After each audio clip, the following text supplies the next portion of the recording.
Hey guys, good morning, welcome back our new blog. कैसे हैं आप सब? आई होप आप सब बहुत अच्छे होंगे और मैं भी अच्छी हूँ। तो सुबह के बज गए थे 5:30। आज उठने में थोड़ा सा लेट हो गई थी और बस आधा घंटे ही मॉर्निंग वॉक करी, वापस आई घर आते ही अपने घर के काम स्टार्ट कर दिए, क्योंकि आज से मैं सोच रही हूँ कि मैं थोड़ा सा अपना टाइम बढ़ाऊं।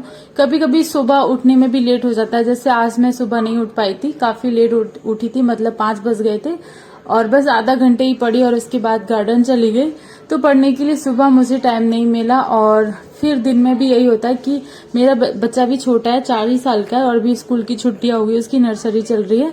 तो फिर उसको सुलाने के चक्कर में दोपहर में ऐसा लगता है कि मैं भी थोड़ा सा सो जाऊं, क्योंकि घर में सभी लोग सो जाते हैं। तो उनको ओम को सुलाते सुलाते मुझे ऐसा लगता है कि थोड़ा सा मैं भी रेस्ट कर लूं, और रेस्ट करने के चक्कर में कब 1 से 1.5 घंटा बीत जाता है पता भी नहीं चलता। तो सोच रही हूँ कि थोड़ा सा काम जल्दी कर लूं और फिर आराम से अब बैठ के पढ़ाई कर लूं, और उसके बाद टाइम भी निकाल लिया करूंगी 1 घंटे या आधा घंटे का रेस्ट के लिए। सो अभी थोड़ा सा मुझे जल्दी जल्दी काम करके टाइम को थोड़ा सा मैनेज करना होगा। और कई बार हम सोच लेते हैं कि हाँ, हम उस टाइम पे बहुत सारी मेहनत करने के लिए तैयार हो जाते हैं, पर फिर कभी कभार थोड़ा सा ज्यादा काम पड़ जाता है तो लगता है कि नहीं, थोड़ा सा रेस्ट कर लेते हैं।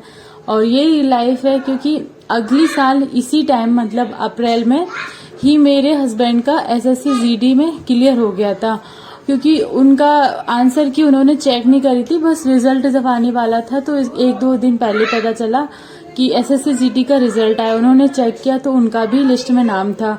तो हम लोग बहुत ज्यादा खुश हो गए थे कि चलो, मतलब एसएससी जीडी ही सही, कहीं ना कहीं सिलेक्शन तो हुआ। मतलब प्राइवेट जॉब में कितना भी आप अर्न कर लो, बट उतना नहीं मिलता, उतना एक फेम होता है कि सरकारी जॉब में अलग ही फेम रहता है, तो वो जरूरी है। तो हम लोग बहुत खुश थे, पर इतना ज्यादा खुश भी नहीं थे, बट ये लग रहा था कि चलो कहीं तो सिलेक्शन हुआ इतनी मेहनत के बाद। लेकिन उनको पता नहीं था कि उनका रिजल्ट आ गया और वो पास भी हो गए। जब उन्हें पता चला तो रनिंग का टाइम भी नहीं मिला, क्योंकि एसएससी जीडी में बहुत अच्छी रनिंग की भी जरूरत पड़ती है। और उनको पता चला था 18 अप्रैल 2023 का जीडी का आंसर की, और प्लस रिजल्ट भी आ गया था। और उनको वही 20 अप्रैल को पता चला, मतलब रिजल्ट आने के 2 दिन बाद उनको पता चला। और रनिंग उनकी थी 3 मई को, 3 या 4 मई को थी। तो पास में ही गांधीनगर है, वहां जाना था, और रनिंग के लिए उनके पास बस 7 से 8 दिन थे। और हमारा एरिया में जो गार्डन था वो भी बंद था, तो रोड पे दौड़ इतनी ज्यादा अच्छे से हो नहीं सकती थी, इसलिए वो दौड़ करने के लिए बाहर गए हुए थे।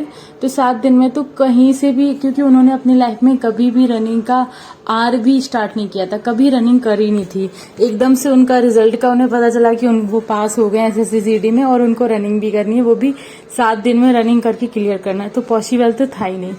तब मैंने देखा कि इतना ज्यादा मोटिवेट मैं भी हो गई थी कि हाँ, मैं भी पढ़ूंगी और मैं भी अपना क्लियर कर लूंगी। मुझे पता है कि मेहनत करने से, क्योंकि मेरे हस्बैंड उस टाइम बिल्कुल भी नहीं पढ़ते थे, बिल्कुल भी नहीं, मतलब बहुत ही कम पढ़ते थे। ऐसा मतलब रहता था उनका कि हाँ, थोड़ा थोड़ा पढ़ते हैं, फिर मतलब कभी कभी टाइम मिलता, क्योंकि जॉब के साथ पढ़ाई करना पॉसिबल नहीं था। और फिर भी उनका सिलेक्शन हो गया, तो मैं बहुत ज्यादा मोटिवेट हो गई थी और मैंने भी अच्छे से पढ़ाई करी। फिर हमारे घर के आसपास के लोगों को भी पता चला कि इनका सिलेक्शन हो गया ना, तो वो भी इतना ज्यादा दिखावा करने लगे थे। मतलब दिन भर घर में पढ़ाई उनकी स्टार्ट हो गई थी। ऐसा लग रहा था कि ये बंदा पास हो गया तो मैं कैसे रह गया, मुझे भी क्लियर करना। मेरी क्लास में एक नोट था, वो आपके साथ शेयर करूंगी। तारीफ खुद की करना फिजूल है, खुशबू खुद ही बता देती है कि कौन सा फूल है।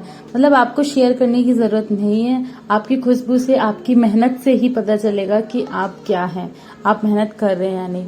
तो मेरे हस्बैंड का जब मतलब उस टाइम सिलेक्शन हुआ था ना, तो सच में मतलब वो लोग ना, अभी शायद उन लोगों ने 1 साल से बुक्स भी नहीं उठाई होगी, शायद 1 साल से नाम भी नहीं लिया होगा। अगले मतलब 2000 अप्रैल से, और 2024 का जो अप्रैल अभी फिलहाल चल रहा है, इन 1 साल के अंदर उन्होंने कभी बुक्स नहीं उठाई होगी। लेकिन जब मेरे हस्बैंड का सिलेक्शन हुआ था तो उस टाइम पे सारे बंदे, जो भी आसपास की लड़कियां लड़के जो भी थे, वो सारे पढ़ाई करना स्टार्ट कर दिए थे, और 1 से 1.5 महीने पढ़ने के बाद बंद कर दिया। तो ऐसा नहीं करना चाहिए। मतलब लेकिन मेरे हस्बैंड ने जब से एक प्रण ले लिया कि मैंने इतना कम पढ़ने के बाद एसएससी जीडी क्लियर कर लिया है, तो फिर मैं एसएससी सीजीएल बाकी चीजें क्लियर क्यों नहीं कर पाऊंगा। अगर मैं मेहनत करूंगा तो मैं जरूर क्लियर कर पाऊंगा। तभी से लेके मैं और मेरे हस्बैंड मतलब पूरा अपना 100% दे रहे हैं अपनी पढ़ाई को, अब सिलेक्शन आने के बाद ही पता चलेगा कि किसका सिलेक्शन हो रहा है, कहाँ हो रहा है, किस में हो रहा है, क्योंकि हम दोनों ही बहुत ज़्यादा मेहनत कर रहे हैं। फिलहाल मेरे हस्बैंड RPF SI की भी तैयारी कर रहे हैं और मैं भी कर रही हूँ। अभी मेरा कास्ट सर्टिफिकेट नहीं बना है, बन जाएगा, तो प्रोसेस में है, बट बन रहा है। अगर बन जा रहा है तो मैं भी अप्लाई करूंगी। और मेरी चॉइस है कि हम दोनों एक साथ यूनिफॉर्म पहन के आए अपने घर पे, तो बहुत अच्छा लगेगा, बट अभी पता नहीं है। हमारा रुख हमेशा SSC की तरफ ही रहेगा, लेकिन एक साइड में मैं RPF SI की भी तैयारी करने का मतलब पूरा मूड बना चुकी हूँ। अब मेरा कास्ट सर्टिफिकेट बनने के बाद पता चलेगा कि हाँ मुझे उसकी तैयारी करनी है या नहीं करनी है, क्योंकि मैं तैयारी करती रहूँ, बाद में मेरा कहीं फॉर्म ही अप्लाई ना हो तो फिर क्या ही फायदा। आप लोग भी फॉर्म जरूर भर देना, क्योंकि अभी बस थोड़ा सा टाइम है। मतलब वैसे तो 15 दिन है, लेकिन 15 दिन के पहले ही कर दो तो फिर अच्छे से हो जाता है। नहीं तो फिर ये होता है कि फॉर्म ही अप्लाई नहीं होता है, क्योंकि साइड ओपन नहीं होती है। तो जिसने भी फॉर्म अभी तक अप्लाई नहीं किया है, जाके फॉर्म अप्लाई कर दो। वैसे तो जो भी इजी वाले वैसे हर कोई तो नहीं कर सकता, क्योंकि मेरा छोटा वाला भाई है तो वो भी सोच रहा था कि मैं भी फॉर्म अप्लाई करूं, बट उसकी एज अभी नहीं हुई है, वो भी 17 साल का है। तो 18 के बाद ही कांस्टेबल का भर सकते हैं और 25 या 26 तक भर सकते हैं, 28 तक भर सकते हैं।